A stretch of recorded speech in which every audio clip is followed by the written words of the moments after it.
हमारी बॉडी में डिजीजेज जो है सिर्फ दो तरह से आते हैं, एक है टॉक्सिन्स और दूसरा है बॉडी इम्बैलेंस। तो ये टॉक्सिन्स क्या है सबको पता है, तो कोई बताएगा टॉक्सिन्स क्या है? सर जो विषैले पदार्थ हमारे शरीर में जा रहे हैं टॉक्सिन्स है। बहुत सही सर। तो अगली कड़ी में कोई बताएगा कि विषैला पदार्थ क्या है? शीला जी, विषैला पदार्थ क्या है? जो हमारे जो खेत में जो दवा छिड़काव होती है वो हम लोग सब्जी पे छिड़काव कर रहे हैं, फल फूल पे हो रहा है। Thank you sir. क्योंकि कहने का मतलब है कि जो भी चीज हम खा पी रहे हैं, चाहे वो हम हवा ले रहे हैं, चाहे वो हम खाने की कोई चीज खा रहे हैं, चाहे वो हम पीने की चीज खा रहे हैं, कोई भी चीज आज के टाइम में सेफ नहीं बची है।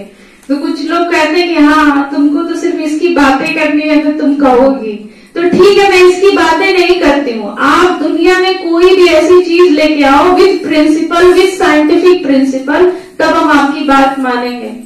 तो ये टॉक्सिन्स कहाँ से आ रहा है? जो भी चीज हम कंज्यूम कर रहे हैं, क्योंकि जब देखा जाता है कि जो बीमारी है, जो छोटे बच्चे हैं, क्योंकि जब मैं पीजीआई रहती थी तो सबसे ज्यादा केसेस जो देखने को मिल रहे थे वो किडनी डिजीज के मिल रहे थे।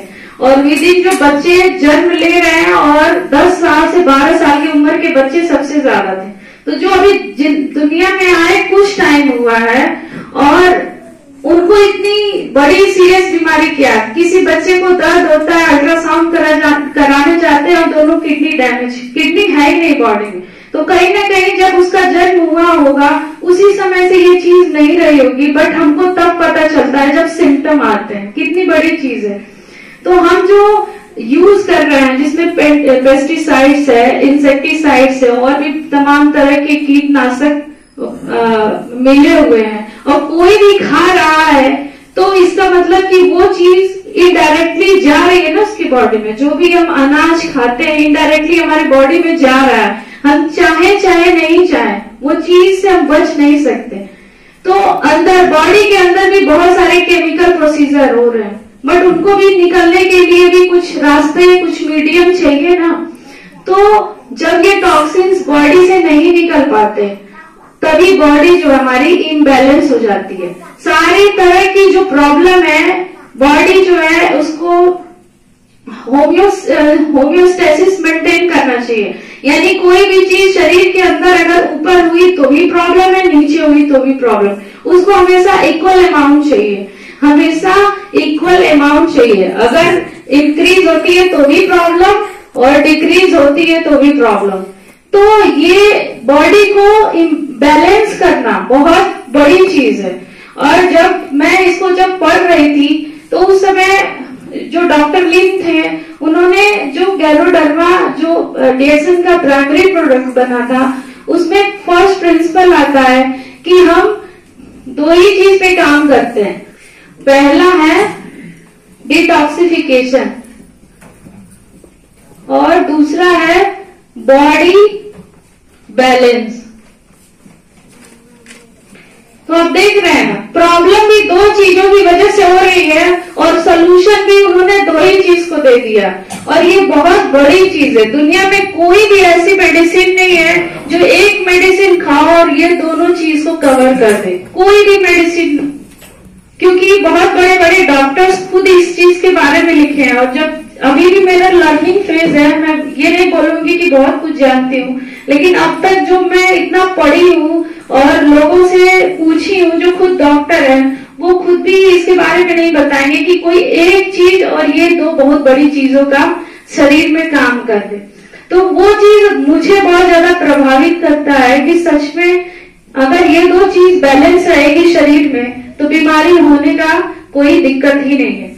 और आजकल जो हमारी मेडिसिन यूज हो रही है उसका और डीएक्सन जो कि एक नेचुरल प्रोडक्ट है, हर्बल प्रोडक्ट है, उसके बीच में हम अंतर देखेंगे कि वो किस किस चीज पे काम कर रही है। यहीं से आपको क्लियर हो जाएगा कि इसको लेना क्यों बहुत ज्यादा जरूरी है। पहली चीज तो हम देखेंगे अप्रोचेस क्या क्या। ये डीएक्सन प्रोडक्ट है और ये जो हमारी मेडिसिन आज के टाइम में जो चीजें यूज हो रही है, मेडिसिनल पर्पस क्या है?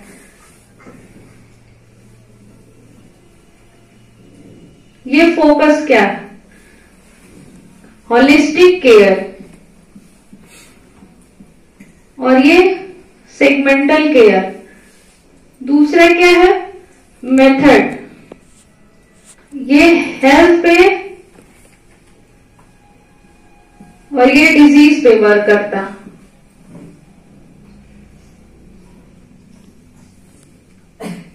ये प्रोड्यूस करते हैं सप्लीमेंट और ये प्रोड्यूस करते हैं मेडिसिन। ये वर्क कहां करते हैं? वेलनेस पे, और ये वर्क कहां करते हैं? इलनेस पे।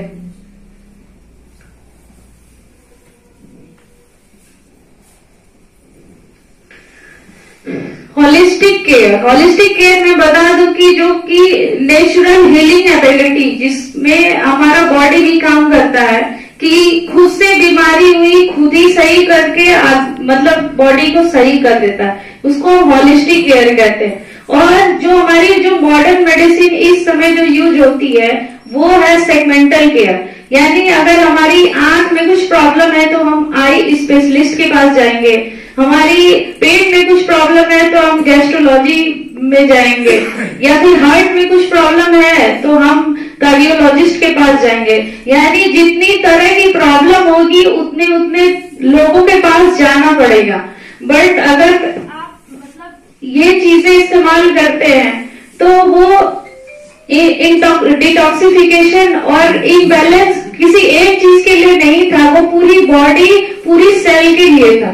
तो ये कितनी बड़ी अपॉर्चुनिटी देता है और उस चीज को हम समझ नहीं पाते। दूसरा है मेथड। ये जो है हेल्थ पे काम करता है, हेल्थ को एज इट इज रहने के लिए काम करता है। जैसी आपकी शरीर है, सेल है, उसको एज इट इज रखने के लिए काम करता है। बट यहाँ जो मॉडर्न मेडिसिन हमारी है ये सिर्फ डिजीज के सिम्टम को ट्रीटमेंट करती है। जैसे कि मुझे फीवर हुआ, बुखार हुआ, तो लीजिए बुखार की दवा दीजिए, मैं खुद ही दे देती हूँ। बट बुखार क्यों हुआ वो चीज पे कोई ध्यान नहीं देता है, और ना ही उसके पास इतना टाइम है कि आपके पीछे वो टाइम वेस्ट करे। बट वो बुखार की जो दवा आप लेके जा रहे हो वो आपकी लीवर में किस तरह का डैमेज करेगा, आपकी किडनी में किस तरह का डैमेज करेगा, वो चीज आपको डॉक्टर से क्या मतलब। आपने उसको फीस दी और आप मेडिसिन लेके चले गए, बट आपकी बॉडी में वो क्या क्या काम कर रहा है वो उसके पास उतना टाइम नहीं है। बट आप अपना पैसा दे रहे हो उसको, तो आपको अपना ध्यान तो खुद रखना चाहिए ना। तो जो ये जो प्रोडक्ट है, ये जो हमारे नेचुरल सप्लीमेंट है, सप्लीमेंट की बात मैं बता दूं। जैसे कि कुछ लोग पूछते हैं कि जब ये इतना बेस्ट है, जो गैनोडर्मा है, लोग कहते हैं कि जब यही सब कुछ है तो हम ये सब क्यों खाएं। तो जब आप दाल खाते हैं तो चावल का स्वाद मिल जाता है क्या उसमें? नहीं। रोटी खाते हैं तो सब्जी का स्वाद मिल जाता है क्या उसमें? नहीं। तो जब ये खाएंगे तो इन सारी चीजों का जो बेनिफिट है मिल पाएगा क्या उसमें? नहीं। तो एटलीस्ट जो प्राइमरी है, जो आपके लिए बहुत ज्यादा जरूरी है, उसको आप जरूर कंज्यूम कीजिए। तो ये चीजें और जो ये जितने भी हैं नेचुरल प्रोडक्ट्स, ये करते हैं वेलनेस पे काम। मतलब वो कहा जाता है ना कि prevention is better than cure. तो ये जो है आपको वो इलनेस में जाने ही नहीं देंगे। अगर आप वेल बने रहेंगे तो आप इल होंगे ही क्यों। और इलनेस से सिकनेस आती है, सिकनेस के बाद डिजीज आती है, और वही डिजीज कैंसर हो सकता है, ट्यूमर हो सकता है, कुछ भी हो सकता है। जब डिजीज हो गई तो ऐसा नहीं है कि और जो बहुत बड़ी डिजीज से सही भी होते हैं, क्योंकि बहुत कुछ लोग मेरे साथ ऐसे भी थे कि जो बहुत अच्छा उनके पास पैसा था, उनके पास सब कुछ था, फिर भी उनकी जान चली गई, क्योंकि उन्होंने सिर्फ जो इलनेस की वजह से डिजीज हुआ था उसको तो वो ट्रीट कर रहे थे। बट ट्रीट करने के लिए बॉडी का खुद का भी एक रिस्पॉन्स चाहिए। जैसे कि इस दीवार में कोई हाथी आके मतलब तोड़ने की कोई इसको कोशिश करता है, तो वो उस दीवार की कितनी कैपेसिटी है कि उस चीज को रोक देता है। वैसे ही हमारी बॉडी का इम्यून सिस्टम कि जब कोई हमारे ऊपर अटैक करता है, चाहे वो डिजीज का हो चाहे किसी भी तरह का, तो हमारे अंदर का इम्यूनिटी कितना स्ट्रांग है कि हम उससे बीट कर ले जाए। तो हम बीमारी तो हो गई, हम मेडिसिन इफेक्टिव चला रहे हैं, हम खूब पैसे खर्चे कर रहे हैं, फिर भी जान हाथ नहीं लगी तो छोड़ के चले गए इस दुनिया में। बहुत मतलब ये चीज बताने के बाद भी लोगों को समझ नहीं आती है कि हम बीमारी का तो इलाज कर दिए, लेकिन वो जो बॉडी पहले से बीमार थी उसका इलाज के बारे में क्यों नहीं सोचा। कहते हैं हम तो पूरा अपना बेस्ट दिया, अब जो भगवान चाहे वो हो गया, बट क्या ही कर सकते हैं।